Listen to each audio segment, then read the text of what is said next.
ఇల్లు ఇల్లాలు పిల్లలు సీరియల్ ఈరోజు ఎపిసోడ్. సాగర్ నర్మద వాళ్ళిద్దరు కలిసి నర్మద వాళ్ళ అమ్మ వాళ్ళ ఇంటికి వెళ్తారు. సాగర్ నర్మదని నీవు లోపలికి వెళ్ళు, మీ నాన్నకి బర్త్డే గిఫ్ట్ ఇవ్వు అని అంటాడు. నేను ఇక్కడ బయట ఉంటాను అంటాడు. నన్ను చూస్తే మీ నాన్నకి కోపం వస్తుంది, దానివల్ల గొడవ అవుతుంది. నేను ఇక్కడ ఇంటి ముందు ఉంటాను, నీవు వెళ్ళి మీ నాన్నకి బర్త్డే గిఫ్ట్ ఇవ్వు అని అంటాడు.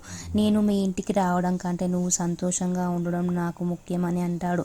నర్మద లోపలికి వెళ్తుంది. నర్మద లోపలికి వెళ్ళి అమ్మా నాన్న అని పిలుస్తుంది. నర్మద వాళ్ళ అమ్మ తనని చూసి సంతోషంగా వస్తుంటే నర్మద వాళ్ళ నాన్న ఆగు సుజాత అంటాడు. సుజాత నా కూతురు లేచిపోయింది అని కాకుండా చచ్చిపోయింది అని చెప్పుకుంటున్నాను అని అంటాడు.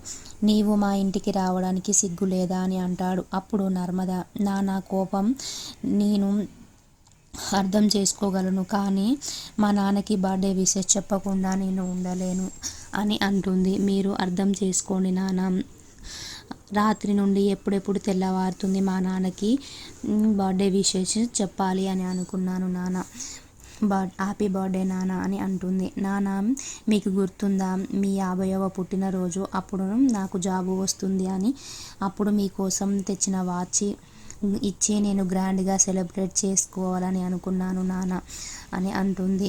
ఇది కలగానే ఉండిపోయింది నాన్న, అందమైన జ్ఞాపకం చేసే అదృష్టం నాకు లేదు నాన్న అని బాధపడుతుంది. కనీసం నా సంతోషం కోసం ఈ బర్త్డేకి తెచ్చిన వాచ్ అయినా తీసుకొని నాన్న అని అంటుంది.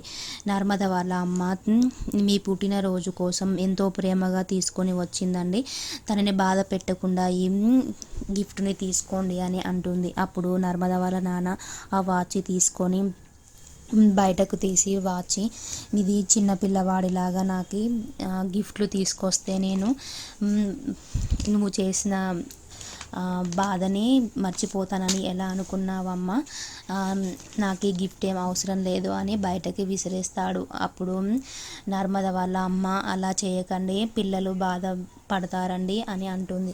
అప్పుడు నర్మద వాళ్ళ అమ్మ పిల్లలు తప్పు చేయడం సహజమండి, మనం వాటిని సరిదిద్ది వాళ్ళని ఒప్పుకోవాలండి అని అంటుంది. అప్పుడు నర్మద వాళ్ళ నాన్న తను చేసింది మంచి పని, ఏమైనా లేచిపోయి పెళ్లి చేసుకొని నా పరువంతా తీసేసింది అని అంటాడు. అప్పుడు నర్మద అలా కాదు నాన్న,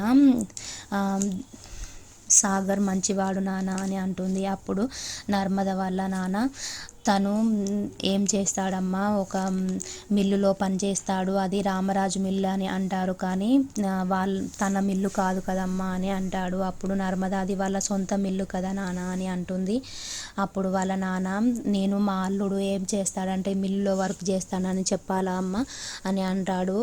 అలాగే నీవు మీ ఆఫీస్కి వెళ్ళినప్పుడు మీ ఆయన ఏం చేస్తాడంటే మా ఆయన మిల్లులో వర్క్ చేస్తాడండి అని చెప్తావా అమ్మ అని అంటాడు. నువ్వు ఒక గవర్నమెంట్ ఎంప్లాయీ అయి ఉండి మిల్లులో పనిచేసేవాడిని చేసుకుంటే నాకు ఎలా అనిపిస్తుందమ్మా, నీకు ఇప్పుడు అర్థం కాదు, కొన్ని రోజులు పోతుంటే అది అర్థమవుతుందని నర్మద వాళ్ళ నాన్న లోపలికి వెళ్ళిపోతాడు.